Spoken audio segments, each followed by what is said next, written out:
Welcome to Mind Set in Stone podcasts, where we dive deep into the most compelling books on the shelf. Join hosts Dave and Poppy as they uncover the stories, themes, and ideas that shape our understanding and inspire curiosity. Get ready to explore the big ideas that leave a lasting impact. Let's get started.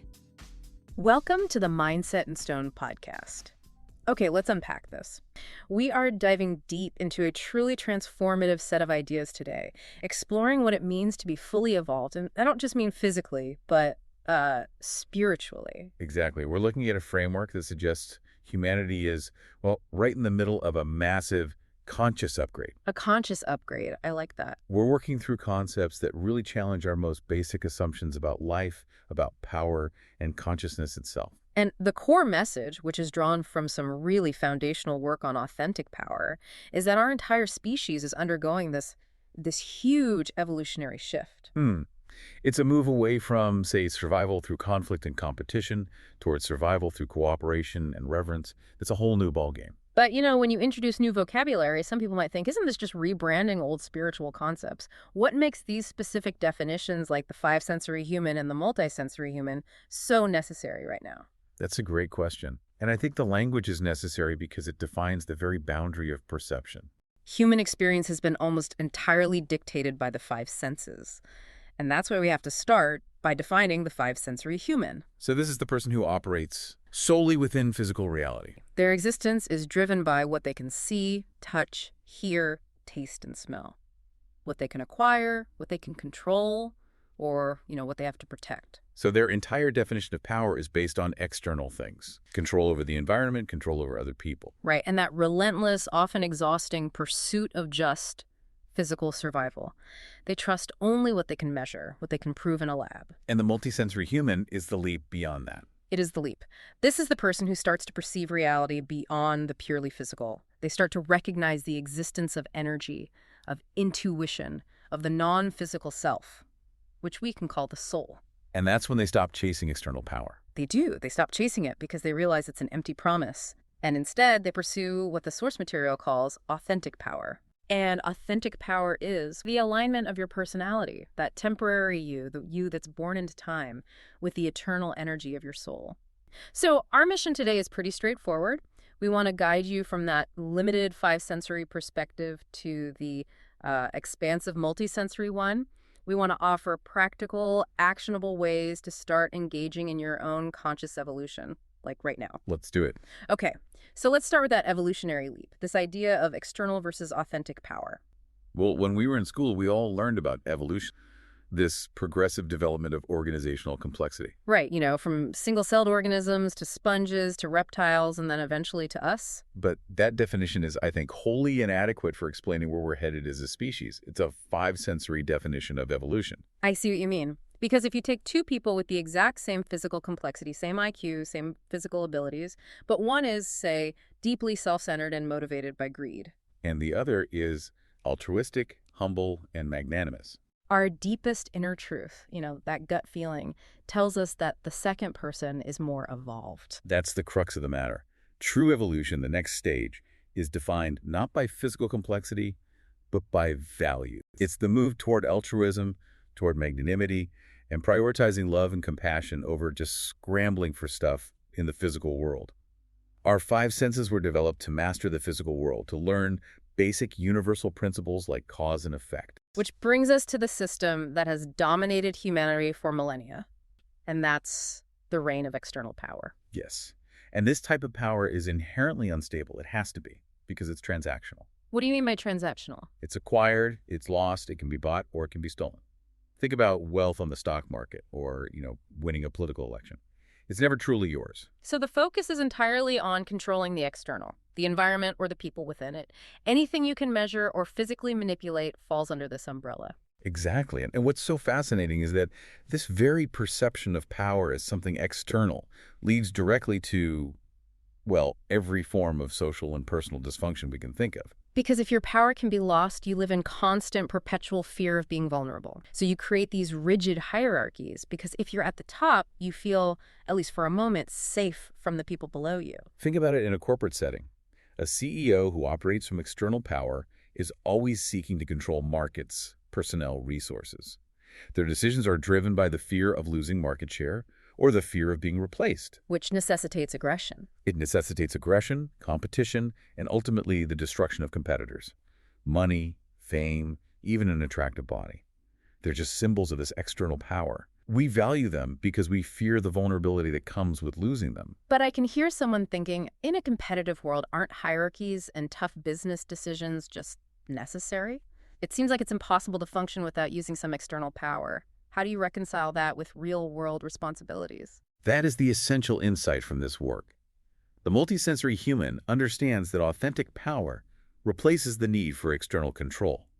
It doesn't mean you can't be a CEO.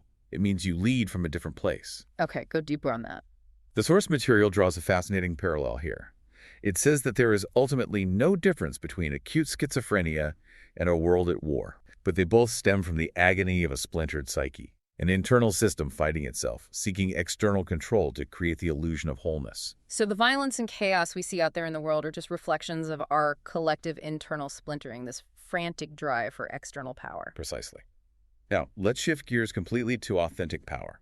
This kind of power has its roots in the deepest source of our being, the eternal soul, and it's non-transactional. Meaning it can't be bought, it can't be inherited, it can't be stolen. Never. So define it simply for us. What is it? Authentic power is the alignment of your thoughts, your emotions, and your actions with the highest, most loving part of yourself, your soul. And when you align, what happens? You're filled with enthusiasm, with meaning, with a deep sense of purpose, and crucially, you literally have no memory of fear. No memory of fear. How is that possible? Because you're no longer operating from a place of anticipated loss. There's nothing to lose when your power source is infinite and internal. That sounds incredible, almost utopian. But what's the real practical consequence of being authentically empowered? It is the most powerful deterrent against violence or victimhood imaginable. An authentically empowered person is simply incapable of making anyone or anything a victim. Why? Because they're so internally whole and strong that the idea of using force or manipulation against another being, it just isn't part of their consciousness. They don't need to.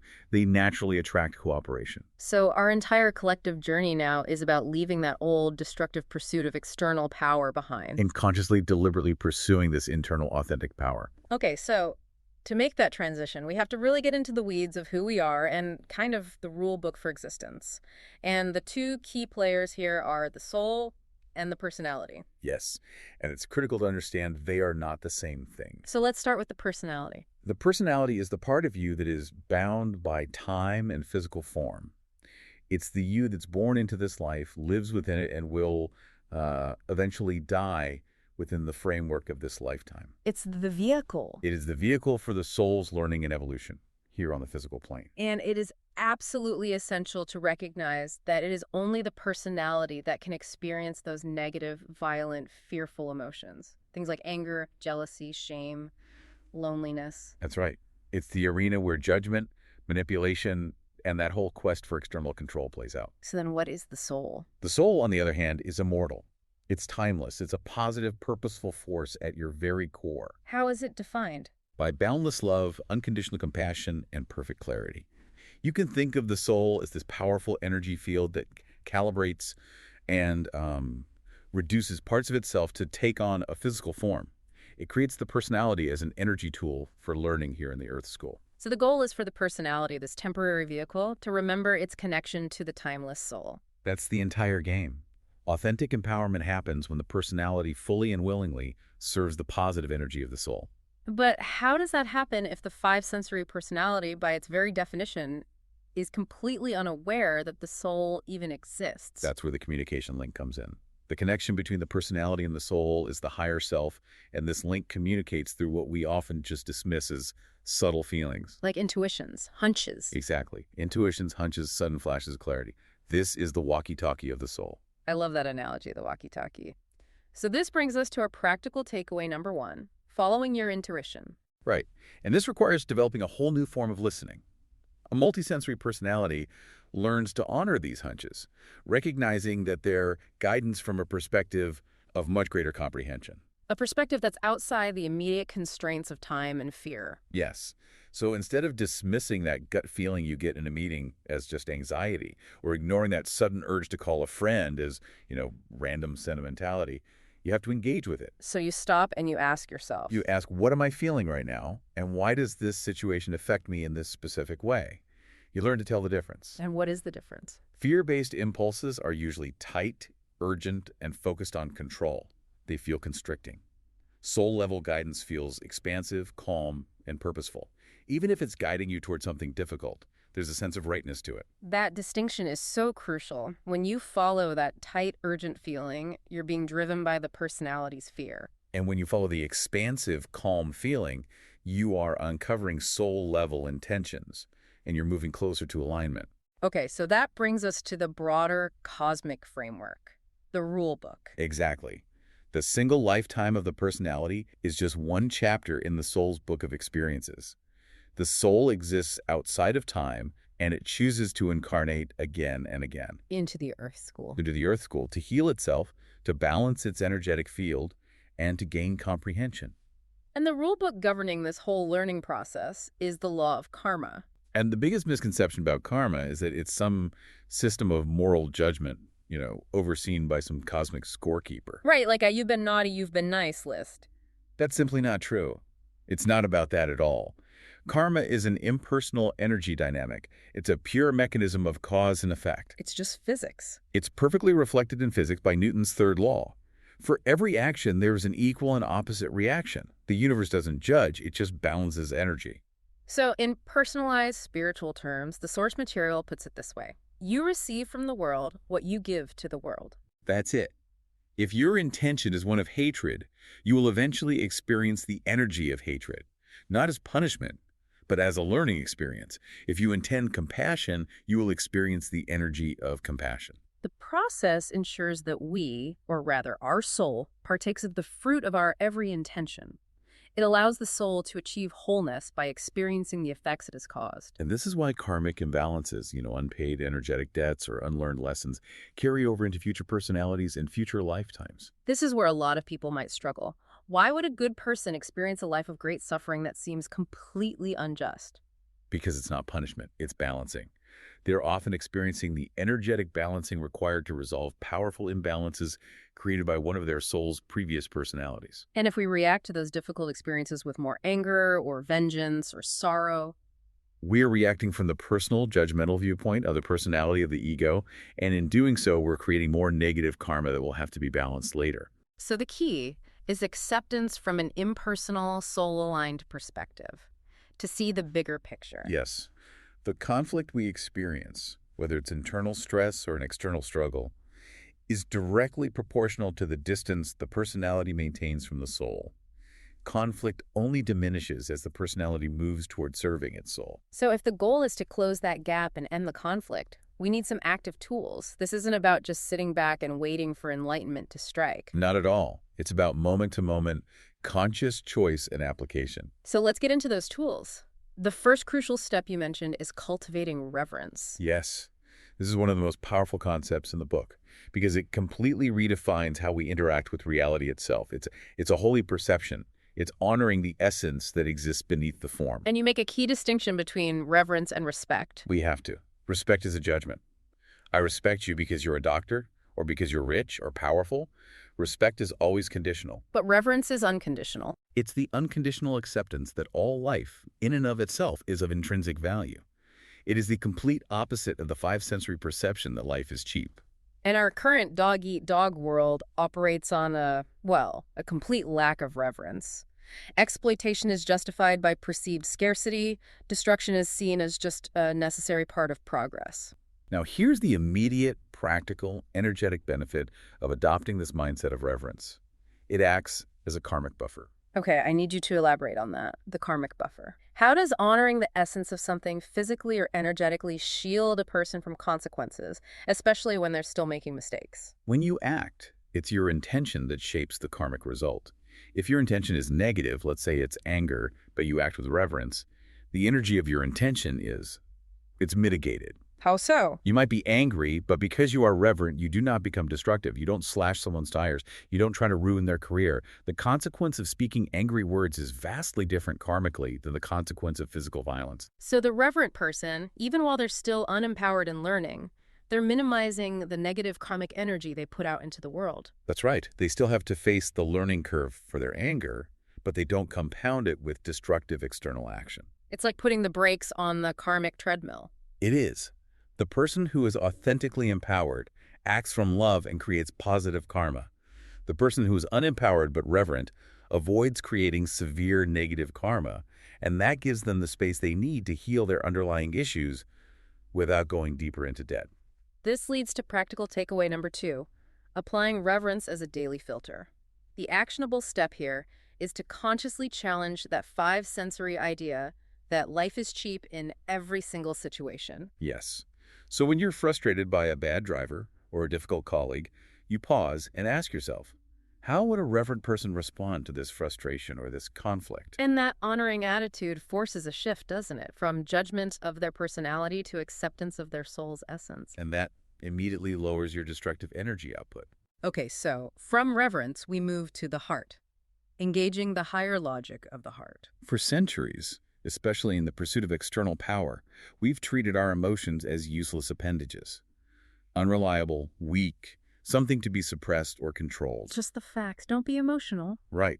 But the multisensory human recognizes that emotions are essential diagnostic tools. They are currents of energy that reflect our deepest and often unconscious intentions. And if you're not intimate with your emotional landscape, you can't achieve compassion, and you certainly can't achieve reverence. Absolutely not. When there's a discrepancy between your conscious intention and the emotional current you feel, that discrepancy points directly to what the book calls a splintered aspect of the personality that is demanding to be healed. Can you give us an example? Sure. You consciously intend to advance in your career, which is supposed to bring satisfaction and happiness. But instead, that advancement causes this deep-seated anxiety or even sorrow. Right, I've seen that happen. That emotional pain is the diagnostic tool. It's a signal. It reflects an unconscious counterintention at work, maybe a deep fear of success or a core belief that you don't deserve it. You have to follow that emotional current to its source. This really highlights the difference between those who evolve unconsciously through repeated pain and those who choose conscious evolution.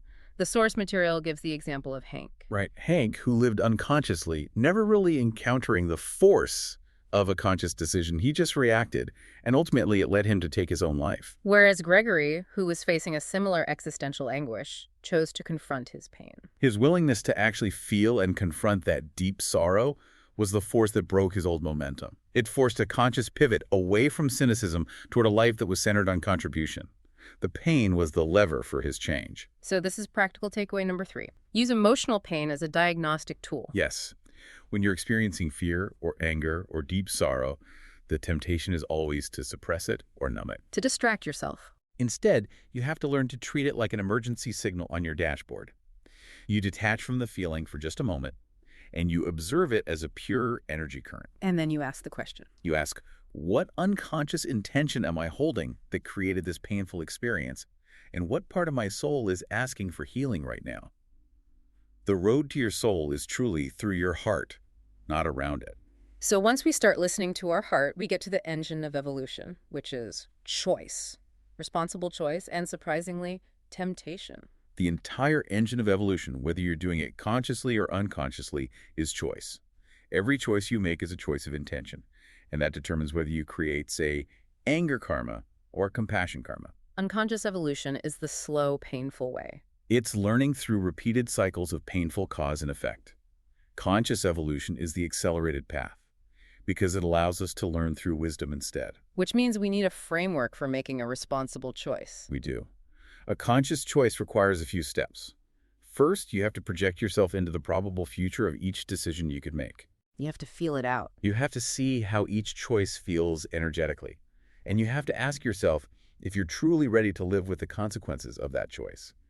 This involves choosing which parts of your splintered personality to cultivate, the parts aligned with your soul's needs, and which to release. And this leads us to the really surprising grace inherent in what we traditionally see as sin or weakness, temptation. Yes, Temptation, which the book links to the Luciferic principle, Lucifer meaning light bringer, is not some cosmic trap designed to ensnare you. It's not the universe testing you to fail. Not at all. It is a compassionate, divine mechanism for growth. Okay, how does temptation serve us compassionately? That seems like a contradiction. Its function is brilliant, really. It's a dry run. It's a dress rehearsal for a potential negative karmic dynamic. It allows you to feel the full force of the negative impulse, the urge to lash out, the desire for an addictive substance, the pull toward jealousy, all within the safe confines of your own energy field. So you get to experience the energy before it spills over into action. Exactly. This allows you to challenge that negativity and gain power before the action harms others and creates new karmic debt. So the energy comes up, you feel the pull, but you have that critical moment to choose differently. And that choice is the exercise of authentic power. Precisely. And each time you face and successfully challenge that temptation, the impulse itself loses energetic power, and you accumulate authentic power. It's the practice gym for making conscious choices. Which brings us to practical takeaway number 4, confronting temptation. When you're faced with an impulse that appeals to your lesser self, be it anger, fear, a habit you know limits you, use it. Use it as a deliberate opportunity to gain power. Acknowledge the desire. Feel the energy of the pull without judgment, and then consciously choose to align with your soul's energy instead. With wisdom, with forgiveness, with clarity. This consistent challenging of the impulse is what leads to internal integration and wholeness. And these principles of choice become, I think, most challenging when we start talking about addiction, which can feel utterly insurmountable to people. It can. And beneath every addiction, whether it's to alcohol, to control, to chronic drama, or destructive anger, there is a core issue of powerlessness. It's an attempt to fill a void. It's a desperate attempt by the personality to fill an empty, powerless place within itself. Addictions are the wants of the personality's strongest, most resistant parts. And we resist acknowledging them because, well, doing so forces us to change our entire self-image, which is terrifying to the ego. And here's a difficult truth from the source material. The strength of the addiction is directly related to the soul's desire for healing. Say more about that. Zukav links this back to the second law of motion. A greater force is required for a change in momentum. The greater the cost of keeping the addiction, risking your career, your marriage, your very life, the greater the importance of healing it is to your soul. The cost reflects the amount of effort needed for the transition. So that completely shifts the battleground.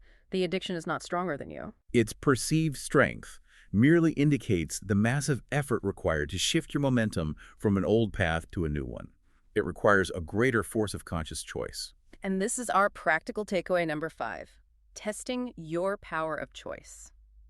In that moment of temptation or addiction, you have to engage the critical questions of the spirit. You have to ask yourself with full, brutal honesty, if I follow this impulse, does it increase my level of enlightenment? Does it bring me genuine, authentic power? Will it make me more loving and whole? And you have to consciously walk yourself through the negative reality you would create if you surrender to that lesser self. Remind yourself that you stand between your lesser self and your whole self. The moment you choose otherwise, your lesser self begins to disintegrate and you accumulate authentic power. This is the difference between being a victim of your impulses and being the conscious creator of your reality. So as we move into this multisensory awareness, it fundamentally changes how we interact with the world. It shifts our focus from just reacting to things to consciously creating our reality. Yes, and to do that, we have to understand the nature of reality itself. And the foundational idea here is profound. A thought isn't just an electrical impulse in the brain. A thought is light shaped by consciousness. Universal light, this pure, undifferentiated energy, is continually flowing through us. Our intentions act like a lens.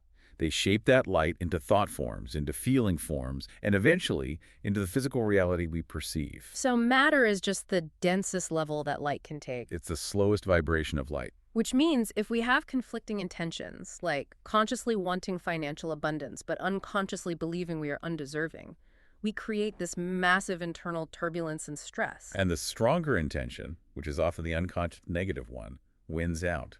And we feel utterly powerless, unable to manifest what we consciously desire. That is the splintered personality at work. It is. A whole integrated personality, however, focuses its light into a single, clear, powerful beam like a laser. Its intentions are powerful and effective because they are aligned. They don't struggle against themselves. They create a clear pathway for that energy to flow. This is where the law of attraction is understood not as some kind of magical wish fulfillment, but as an impersonal law of physics. Like Yeah. energy attracts like energy. Exactly. If you constantly focus on the failures, the weaknesses, the negative aspects of yourself and others, you run lower frequency currents, disdain, anger, fear through your system, and you attract more of the same. But if you consciously seek out the virtues, the strengths, and the nobility in others, You run higher frequency currents appreciation, acceptance, and love. And this has immediate and profound results on your environment and the people you draw to you. which gives us practical takeaway number 6, consciously directing your attention, creating your cocoon. This is a very active step.